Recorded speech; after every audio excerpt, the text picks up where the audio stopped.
preocupante. Tenemos hijas, tenemos hermanas, sobrinas, amigas y muchas de ellas se sienten inseguras al momento de ir a estudiar, al momento de ir a clase. Una situación de la cual nosotros hoy nos hacemos cargo, buscamos alternativas, recomendaciones y por supuesto la respuesta de las autoridades, que de hecho, a raíz de este problema, hoy anunciaron un plan contra el hostigamiento hacia la mujer en el transporte público. Solamente para que ustedes también tengan en cuenta una cifra que también les va a llamar la atención. La vamos a revisar aquí en nuestro video wall. El acoso sexual en el transporte público. 9 de cada 10 mujeres han sufrido este acoso sexual. Por lo tanto, es una situación que es cada vez más grave y por supuesto no podemos permitir que así continúe. Estamos con Javiera de la Plaza, que es psicóloga, también con el teniente Daniel Medina, el teniente Dan. Vamos a estar entregando distintas recomendaciones y por supuesto también tenemos otra estadística. Miren, según la Fundación Paz Ciudadana, 31,6% de los hogares víctimas en 2021 es una cifra que ya llama la atención.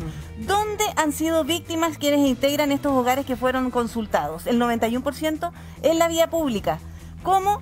Violento, 28%. Si denunció o no denunció, solo un 59%. ¿Y a quién?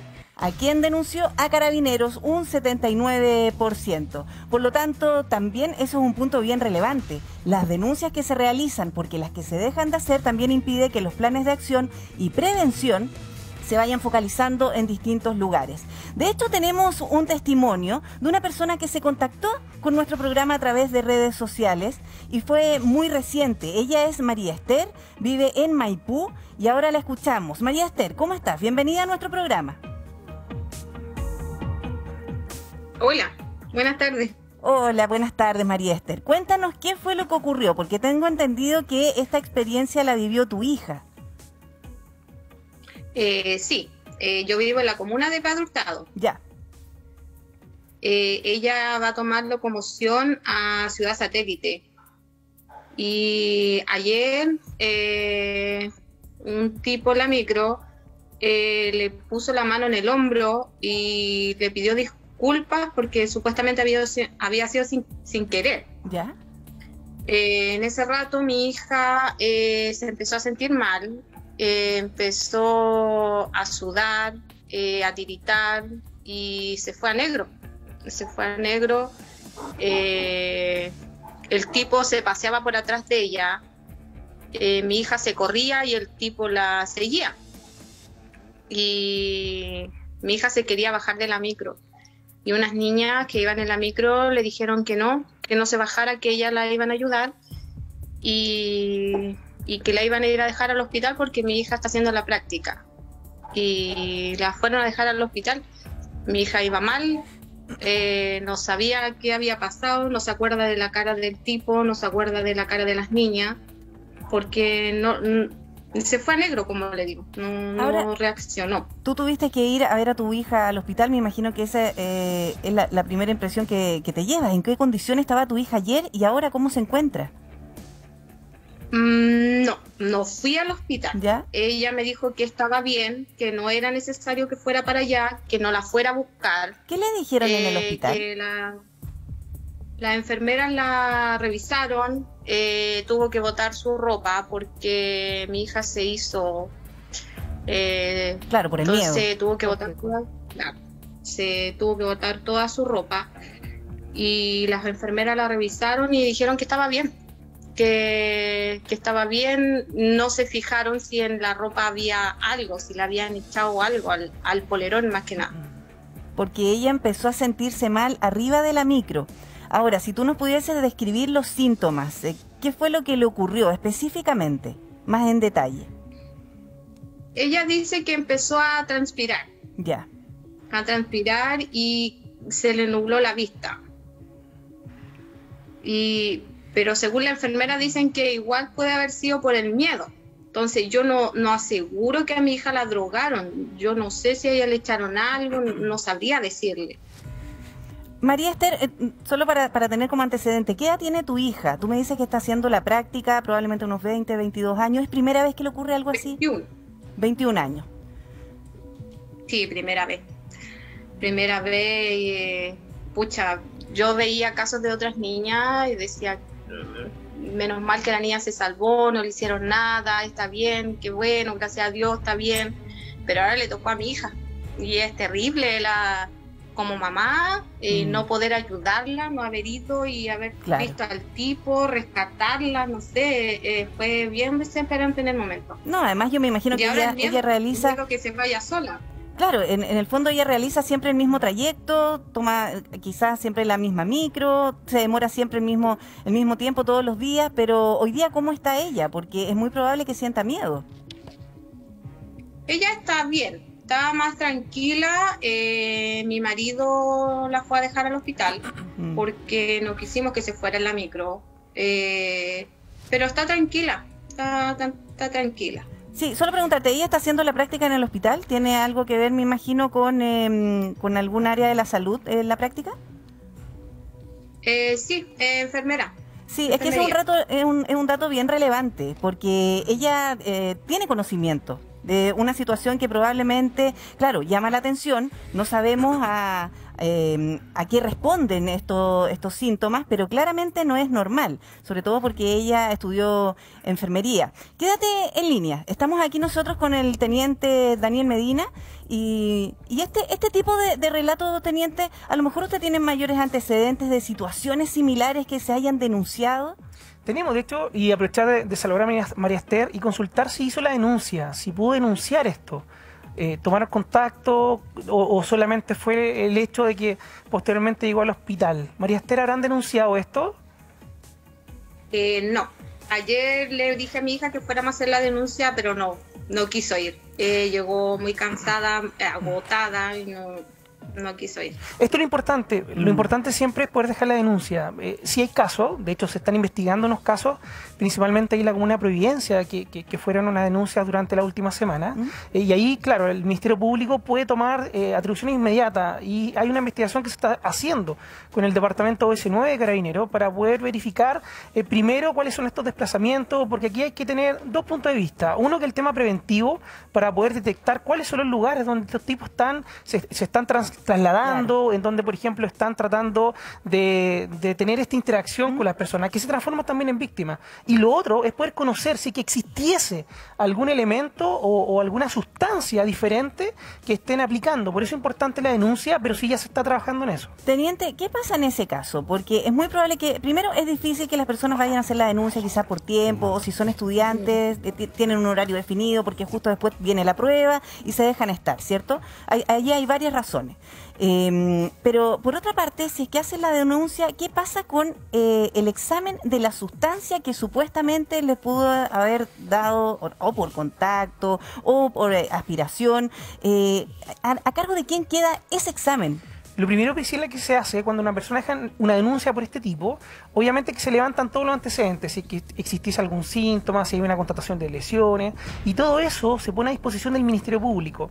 Ellos toman decisiones inmediatas, muchas veces dan atribuciones también a las policías, puede ser Carabineros o la Policía de Investigaciones, para que levanten mayor tipo de evidencia o puedan pasar a otro tipo de examen y se inicie una investigación. Se lo pregunto porque si una persona llega a urgencia, tiene que pagar por ese examen. Y la verdad es que bien pocas personas van a hacer eso.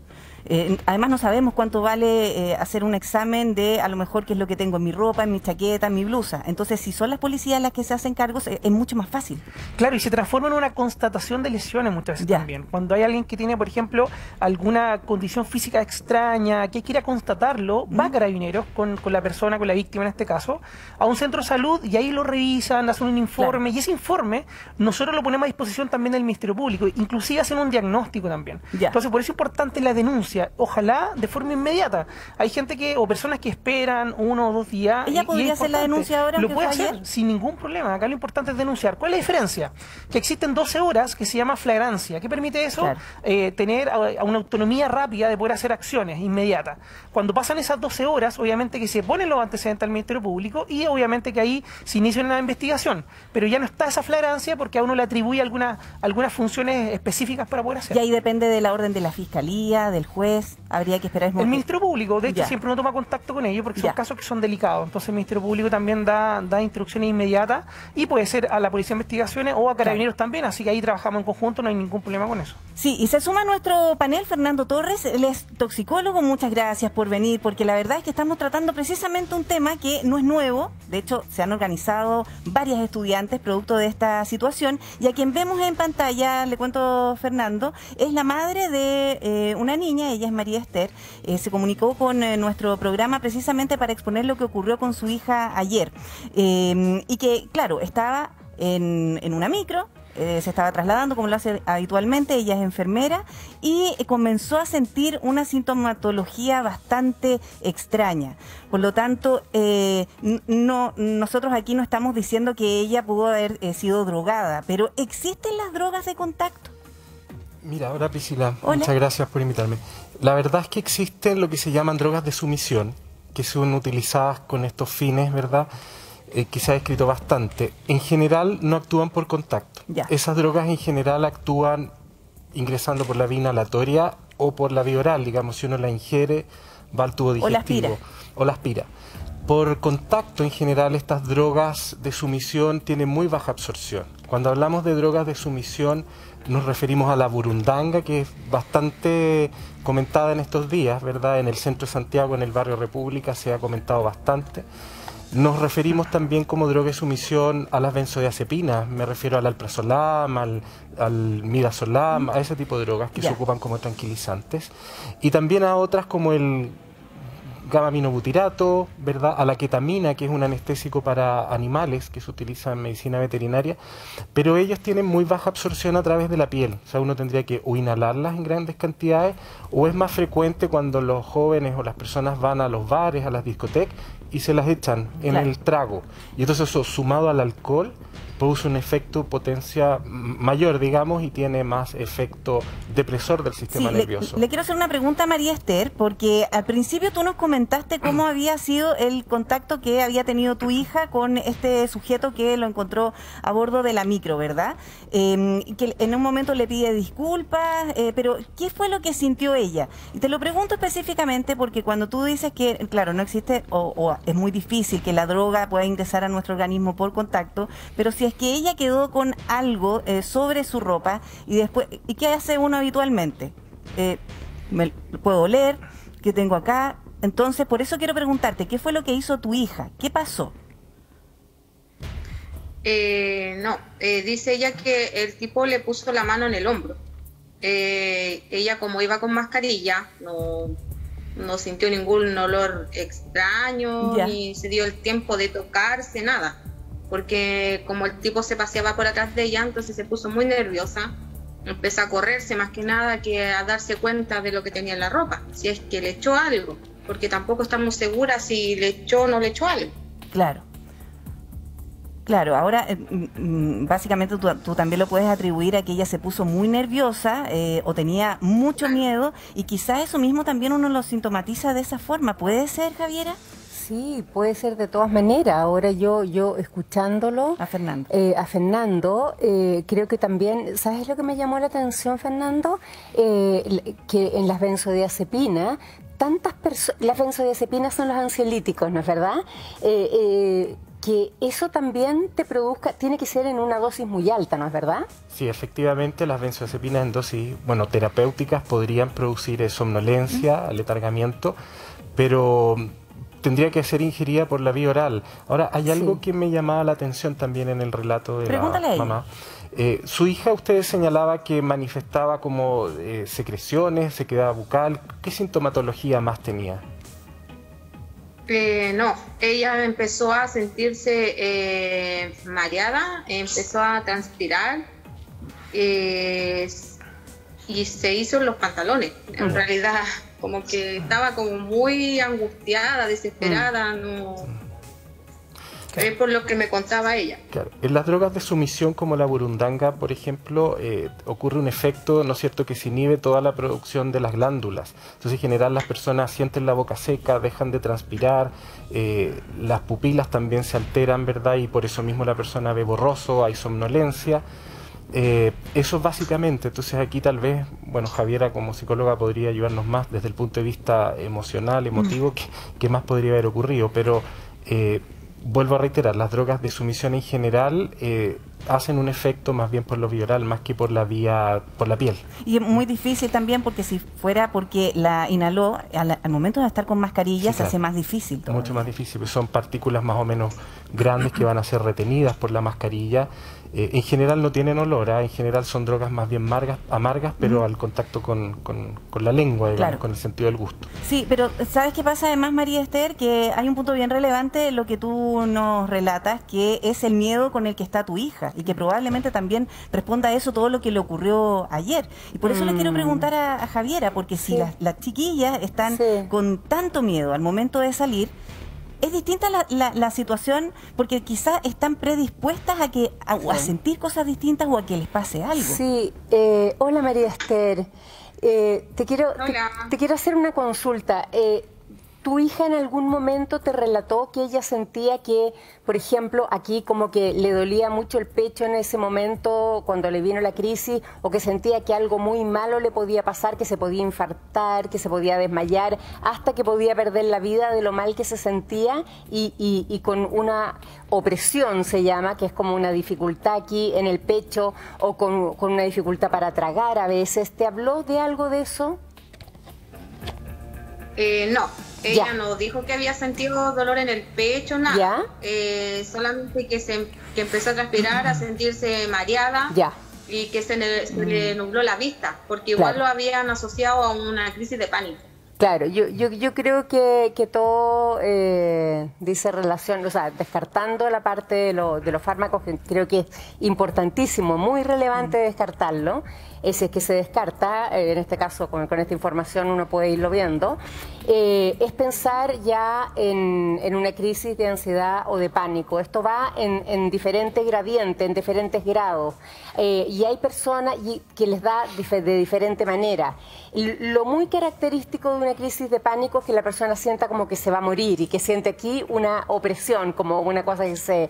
Pero también puede ser que en ese momento ella haya estado tan choqueada, tan en ese minuto como en shock, o sea, realmente que su aparato cognitivo, sus pensamientos hayan en ese minuto, como dicho, afuera y haya quedado básicamente con esta sintomatología de perder todo control en la situación. Y sabemos que hay una pérdida de control desde lo cognitivo hasta lo fisiológico, ¿no es verdad?